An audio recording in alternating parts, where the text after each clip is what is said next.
Hello, my lovelies. Eileen Carolyn Walsh welcoming you to Where the Road Rises. Law Lessons Legacy, our first show of 2025. Happy New Year. Many of us, myself included, decide New Year, fresh start, let's clear the clutter and prepare for spring cleaning. Today's returning guest, Colleen Klimzcak, is just the person to help us do that. Colleen is an organizational coach and certified professional organizer. Since 2003, she has helped thousands get a handle on their space, stuff, time, and productivity, and help them find peace of mind, which is actually the name of Colleen's company, in their personal and professional lives. Colleen offers in-person and virtual organization and consultation. She publishes a weekly blog, newsletter, and has a podcast to support and motivate her community. She presents on this passion to countless libraries, places of business, all manner of public and private organizations, and is an adjunct professor here at our very own Moraine Valley Community College. Colleen brings incredible energy and insight to the world of organization. She is warm and wise and funny, and I am delighted she will share her stories and lessons with us today. Welcome, Colleen. Thank you so much for having me. Thank you. Delighted to have you back. This is Colleen's third time on our show. Yes. She talked to us back in about 2015. Oh my goodness. In 2019, and here she is in 2025 to get us all up to date with the world of organization. But first, Colleen, remind us about your story and how you arrived in this world. I don't imagine your high school counselor was saying, now maybe you belong in the world of professional organization. I don't even know if that existed back then, so I love what I do. I've been a professional organizer now for 21 years, and my degrees are in business management, and I came out, what I really wanted to do was human resources, but also from the development side.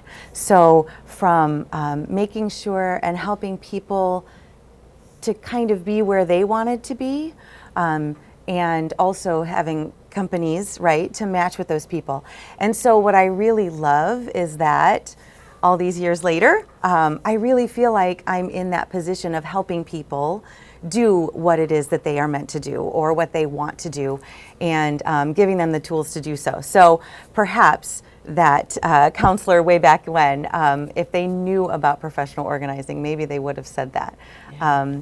But yes, so I found professional organizing probably about 23 years ago, and then just thought about it for a while, and then started my business. I had two little ones and needed some flexibility, and so here we are, right? Absolutely. 21 years later. Yes. And 21 years later, I think we're a lot more familiar with the world of professional organization. I think so too. Post Marie Kondo, which everyone kind of got a little glimpse into that world. Mm-hmm. So what do you do, Colleen? How do you serve your clients differently? What's your secret sauce? Oh, I love that question. So I have specialties of organizing.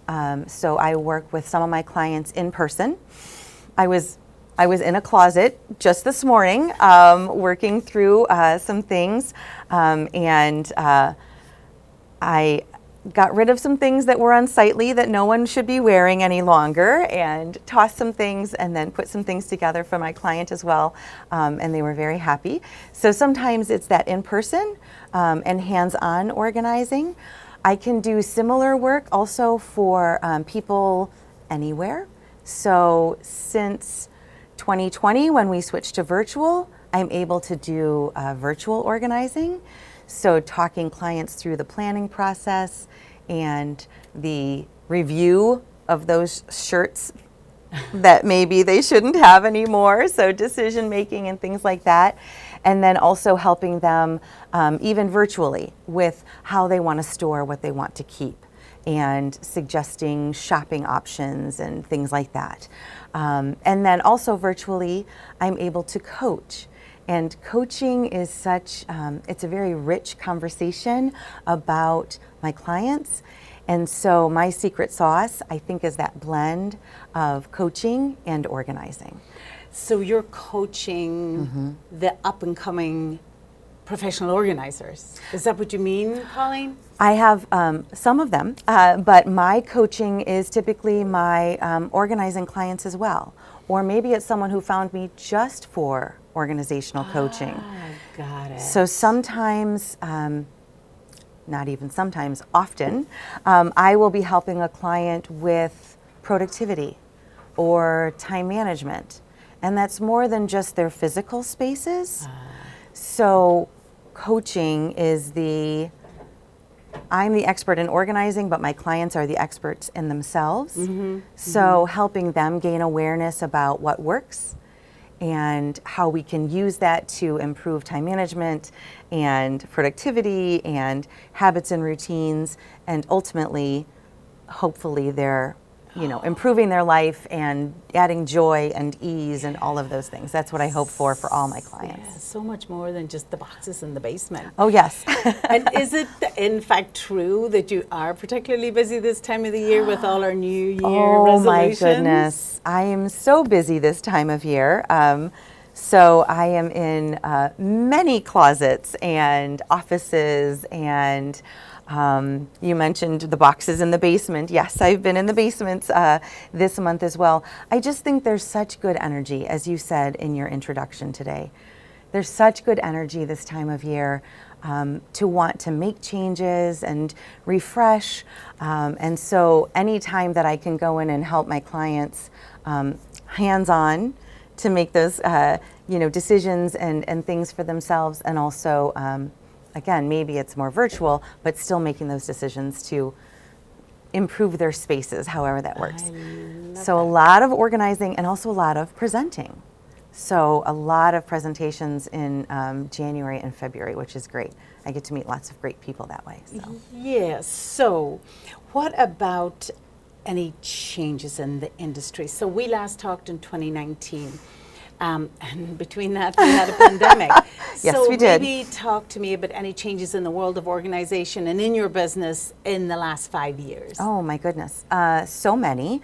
I was so fortunate, and it was work. I won't just say it. Things don't just happen, right? It was work, but I was able to pivot to virtual when we all needed to not necessarily be in other people's homes and businesses. And so it's actually something that I had been meaning to do for years, is to offer more virtual organizing and coaching. I was already in my coursework for coaching, and so I was able to pivot, for which I'm grateful, so grateful. So that, I think virtual organizing has definitely blossomed in that time, since 2019, certainly. And again, me personally, I've added coaching, I've added a podcast. So because some people like to hear their content, and some people like to read their content. So I've been writing articles on my website for years, and now I can, satisfy both needs for my clients. So that's learning styles. It is learning styles. So people do have different learning styles. That's interesting. Tell me a little bit more about that and how that informs what you do. Learning styles are fascinating. So the 4 learning styles that we hear the most about, that we might resonate the most with, are some people are visual learners, and more than 60% of the population is more visual than they are anything else. So we're all a blend, right? We're all a blend. So we have visual learners who learn by seeing, obviously. We have auditory learners who learn by listening. We have verbal learners. I'm a verbal learner. I learn by talking things out. And then we also have kinesthetic learners who learn by doing. And so if you imagine an elementary school classroom, most teachers know that their students are going to be a blend of all of those learning styles. So if you imagine that some children may be reading, they may be looking at things on the wall, some children may be reading out loud or listening to other people read. And then some children might be doing manipulatives or taking the notes on the paper, because all of those different things engage those different learning styles. And so we have them too. Everybody has them, not just children, adults have them as well. So when we know what our learning style is and also those of the people around us, it can inform decisions. So in the closet that I was in this morning, I'm just going to keep coming back to that. I know that my client is a very visual learner, and so we left many things visible on the shelves so that this person can open that door and see their sweaters by color and their shirts by color and category.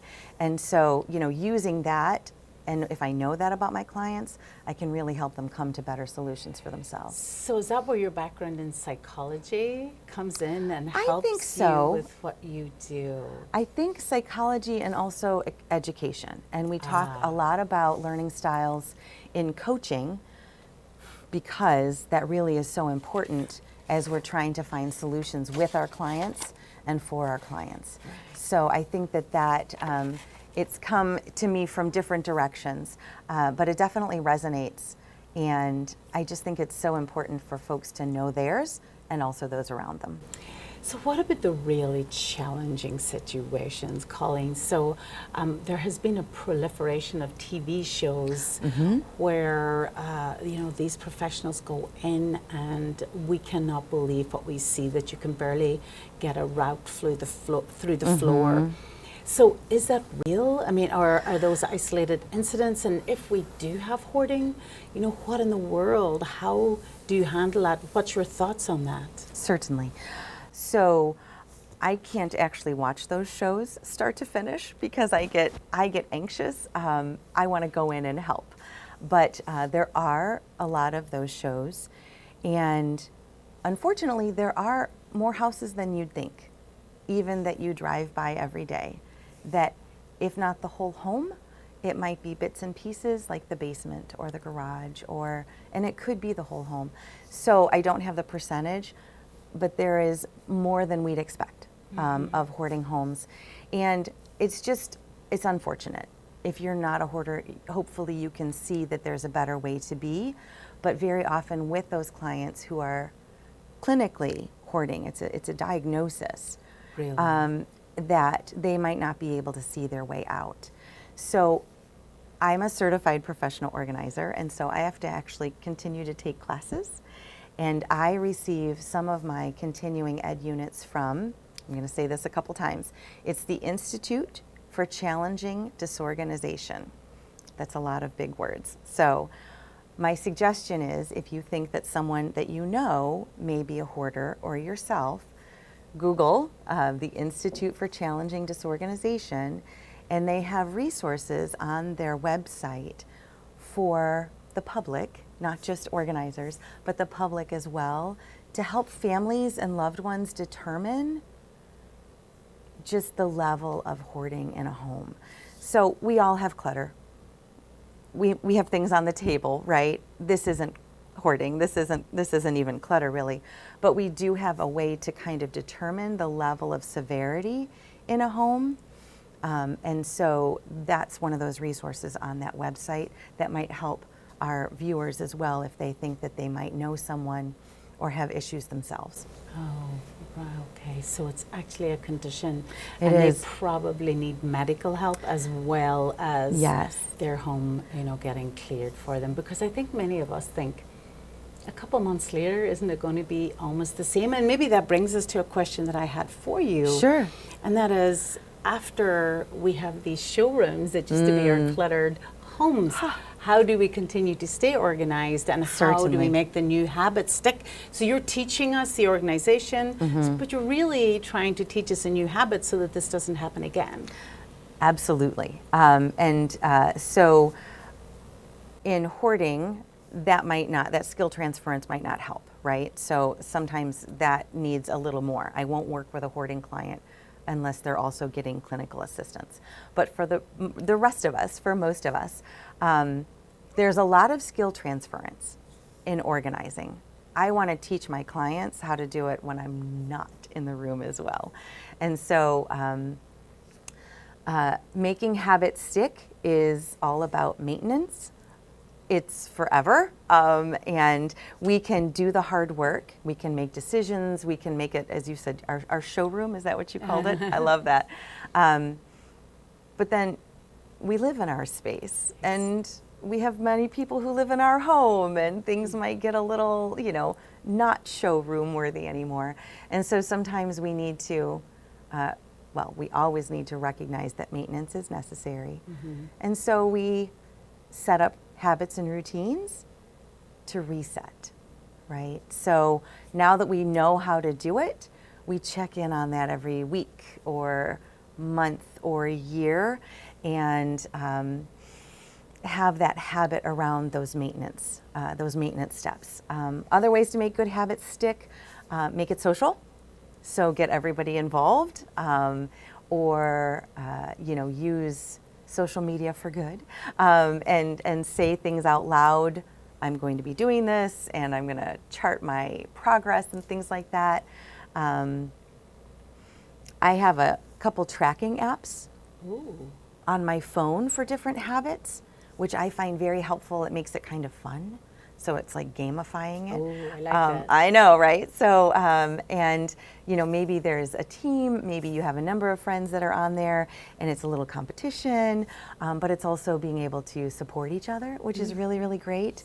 I know I have a number of people, I have a couple accountability partners, and so me needing to say things out loud to them every couple weeks helps my habits stick. So if I know that I need to tell somebody how I've been doing, it makes me more likely to want to stick with those habits. I love that. Anything we do in order to keep doing it, excellence requires the support, the resources, the cheerleading, and the accountability. We always come back to that accountability. Definitely. Colleen, many of our viewers are senior or caregivers for senior. So do you have any pointers for organizing when the activities of daily living become harder and housework suffers, and maybe there's food in the fridge that's going off, and maybe how does the family recognize that, and how does the family step in to help? Those are really great questions as well. So yes, we change. We all change. Our situations change over time.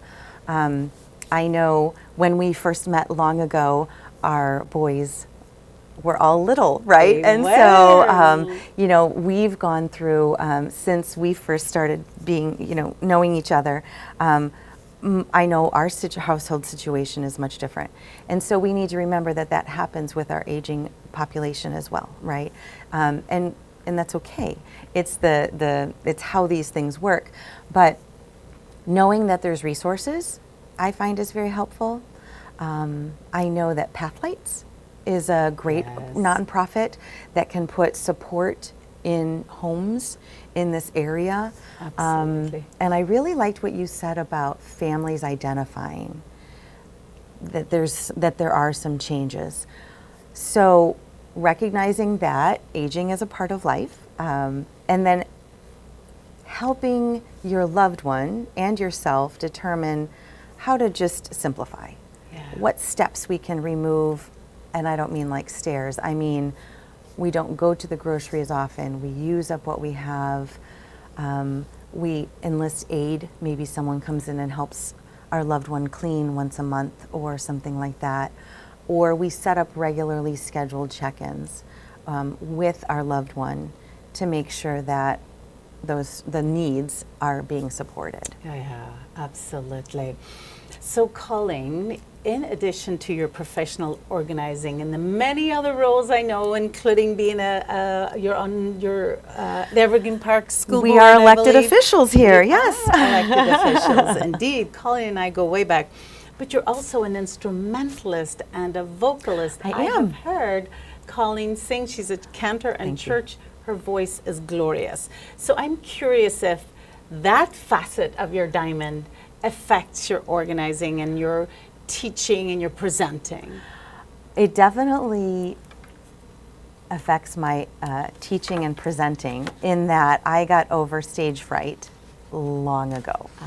So I always encourage in my role as Board of Education a member I encourage our students to speak up at board meetings or to find their voice early. If right, if we don't have that barrier to saying what needs to be said, there's so much more there's so much more to say. And so I think that has been valuable. I know that's been valuable. Not every organizer wants to do professional speaking. And I respect that. Not every organizer wants to have a podcast, and I respect that as well. But again, the secret sauce that helps me to do all those things that I want to do. And reach more people, which is great. Yeah. And as we uncover the Colleen behind the business, what about a favorite quote or maybe some from a poem? Is there any words that you live by that you could share with our viewers? I shared in a recent podcast or newsletter. So I have my own mantra, and it's short, and call it whatever you want, right? So that's just something that helps me. But mine is in service to God, family, community, and humanity, in that order. And that's it. And that guiding principle helps me with decision making. It helps me to set intentions. It helps me to determine if a business proposition is for me or not. If I can't see myself honoring my faith, my family, my community, and humanity in something I'm going to choose or not, I won't be choosing that. So that absolutely helps me guide my steps, and I recommend other people to find them for their own. It makes decision making a lot clearer. Oh, I just love that. Say the quote again. In service to God, family, community, and humanity. Absolutely. If that would help you prioritize your life also. Absolutely. So I think that's everything. Excellent. How about if you remind our viewers how to get a hold of you? Where do you find you? Wonderful. You can find me in lots of places. So I do have a newsletter, and I send that out every Tuesday. Tuesday is the most productive day of the week, so I send that out on Tuesdays. You can find how to subscribe to the newsletter on my website at peaceofmindpo.com. Also on my website, you can find my podcast, my weekly blog articles. I have a productivity group that I have on Fridays, so everybody's welcome. It's via Zoom. It's called Finish Line Friday, and we get a lot done in a couple of hours. So website is great, Facebook, Instagram, all the places, right? Absolutely, peace of mind. Yes, I love it. thank you. So thank you, Colleen, for your insight. Thank you for thank having you, me. viewers, for watching. One of my favorite quotes is Dale Carnegie. Today is your day. Make the most of today. Let the winds of enthusiasm blow through you. So let's ignite your enthusiasm, clear out those cupboards, those dusty corners, and just have a nice, clean, fresh palette for our magnificence in 2025. Thank you, and until next time on Where the Road Rises, goodbye.